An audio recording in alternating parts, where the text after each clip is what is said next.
Well, this is probably the last jersey that I can possibly try, in which I'm like, hey, maybe there'll be a good luck jersey. Maybe this jersey will allow the Packers to win. But the truth is, they just kind of suck.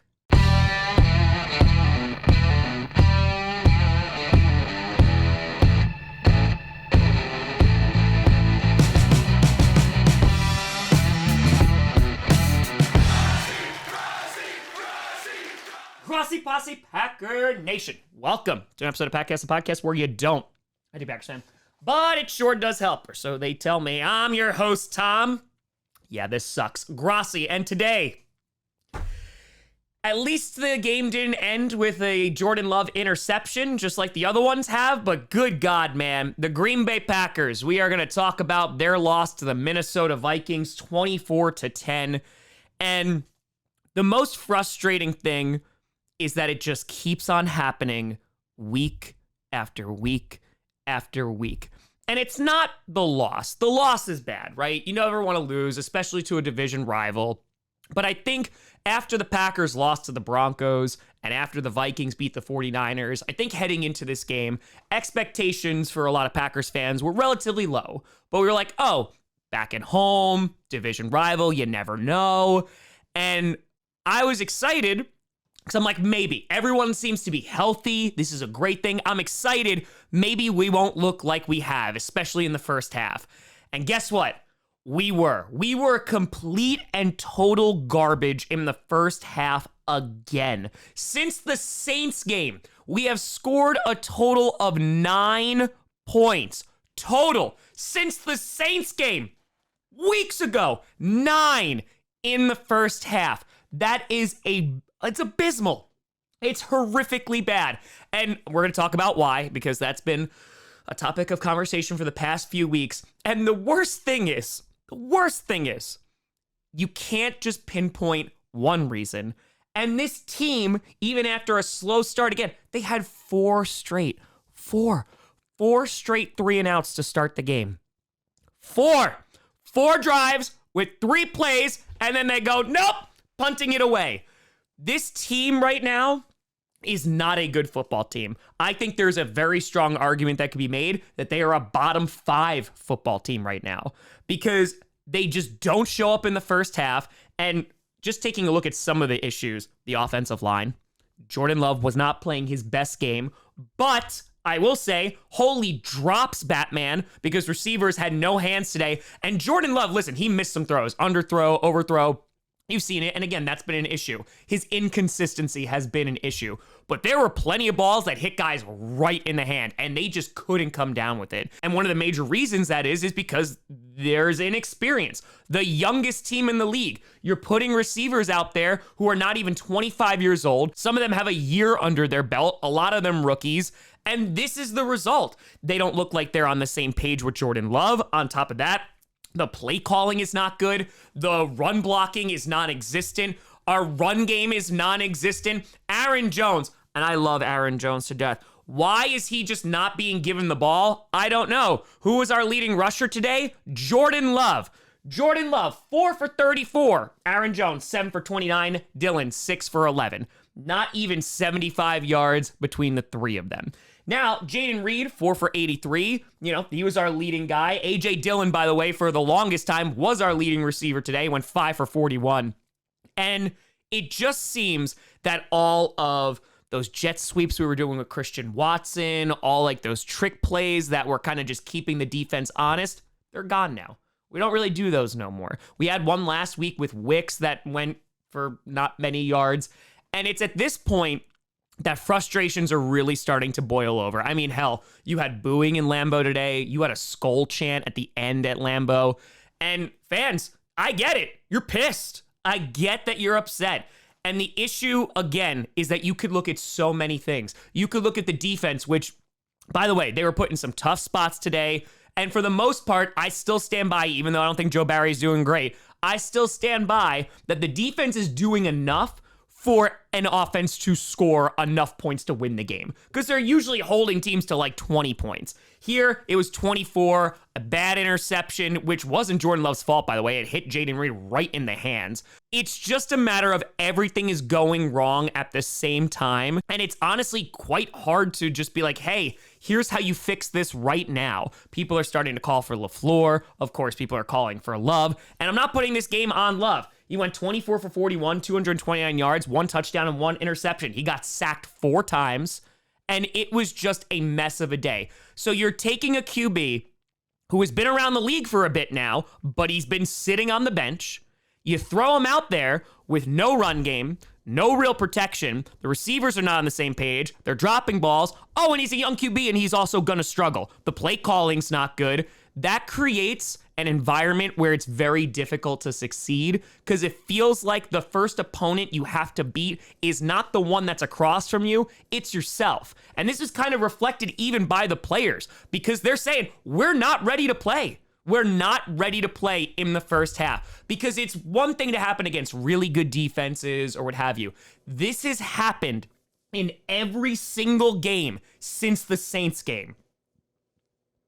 That's not great. There are the adjustments, whatever ones are being made, it is not working. Receivers are basically running in the same direction still. And as I said, that goes down to play calling. I've been talking about LaFleur a lot on this channel, and just his inability to kind of scheme Love to be in the best position here. Love is forcing some balls. Again, he's missing some targets as well. Everything is going wrong. And the issue is there's no progress. That's the problem. And again, you kind of look at this team and your expectations going, I was like, hey, maybe the Packers have talent. Maybe they can win 10 games. Maybe, right? Now, and I'm going to be very honest with you, I don't know when the Packers get their next win. The Panthers won today. We play them in December. I don't know. And I'm not trying to be the sky is falling. But again, the expectations that I had this year were relatively low. Because at the end of the day, I've been calling it like the Bears season last year. It's evaluation. Is Jordan Love the guy? And I got to be honest, after week 8, I don't know, because there's flashes, right? He'll make some incredible darts. Like, he'll throw some awesome passes. He did one, he escaped out of a sack and still got it away, completed it. I was like, yes, this is what you want to see. Then there's times where he's forcing the ball. Then there's time he's going for the kill shot on, like, 4th down when he needs to just get the conversion, or 3rd down. And it just seems like everything is a mess. This should be about confidence building.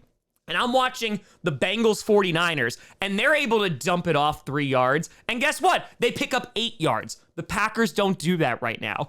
They are dumping the ball off. It's checked down. Anytime we run the ball, there's no commitment to it. It actually reminds me of the Bills a lot from last season, where they're like, yeah, we'll run the ball, but like, we don't really mean it. And now when they run with James Cook, they play a bit better. And here, you have Aaron Jones. You have Aaron Jones. And if he's not healthy enough, then he shouldn't be playing. And if he is, then why is he not getting the ball more?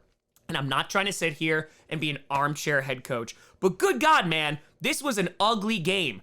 But it's been the same ugly game. If you don't show up in the first half against your opponents, it is going to be very difficult to win games in the NFL. And still, it was 10-3 at halftime. It was a 1-score game, and they had multiple chances in the second half. Turnover on downs, turnover on downs, turnover on downs. There were fumbles. There were missed field goals from the Vikings. The Vikings gave them chances to win. Of course, Kirk Cousins got injured, which is horrific, and it looks like he's going to be out for the season, which is horrible. I don't like to see that for anybody, and with a division rival and the Vikings, they started to look pretty good. That kind of ruins their season. And we'll kind of see how that plays out. But for the Packers, man, like, you're just running out of excuses. And I think the issue is, too, it's tough to even evaluate Jordan Love at this point because the supporting cast around him is not good. They are not on the same page. So again, you see those flashes, but you're getting an evaluation of a guy that you thought could be your franchise QB. And I think it's almost an unfair evaluation. And again, that's admitting that he needs to play better football. And so now the Packers are sitting here and they're 2-5. And like I said, I don't know where their next win is going to come from. If the Bears win tonight, good God, there's a good chance the Packers are the worst team in the division. That is not good. And again, it's not that they're bad. And as I have said, I am not afraid to be a fan of a bad team. But you gotta see progress because the Packers seem to have this game plan going in this year of like, yeah, we're gonna see what happens. People are asking who we're gonna trade for. We're not trading for anybody. We're not trading for a single person because what we're doing is evaluating.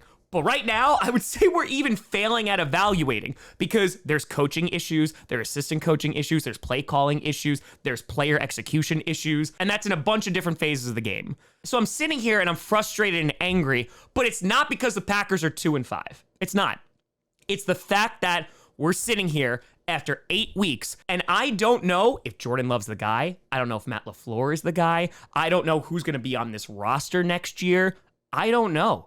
And if you're saying the Packers are going to be rebuilding, well, you have to have some foundational pieces, and right now, that foundation is quicksand. And so whatever the hell they need to do, because there's a lot of season left, I'm basically taking my playoff aspirations of maybe being a wild card team, and we're packing that away right now. That's going deep in a hole. When is that going to come back out? Hopefully, maybe sometime later this season. But first, you got to see progress. And there isn't progress. It's the same issue. They're not showing up in the first half. Everything is going wrong. And so the question is, who is going to fix it? Is it going to be the coach? Is it going to be Jordan Love? Is it going to be the O-line? Is it going to be... I don't know. But yes, this is very frustrating. This is one of the worst Packers teams that I have seen. And there is something to be said of that because the Packers were good for 30 years. Packers had a really good run. Packers fans had a really good run. And this is just week 8 into a bad season. And you see some of those reactions online. I'm just going to tell you right now, there ain't no way I'm jumping ship. I'm a Packers fan. But if you can't handle this after week 8, what I can't handle is the fact that we haven't seen improvement. We've actually seen them decline. There's a lot of season left, and there's a lot of time for them to turn things around, so at least there could be some excitement heading into next season. But as for right now, it's pretty sad in Packerland. And that really sucks. And what's worse, I lost a bet. And so for a week,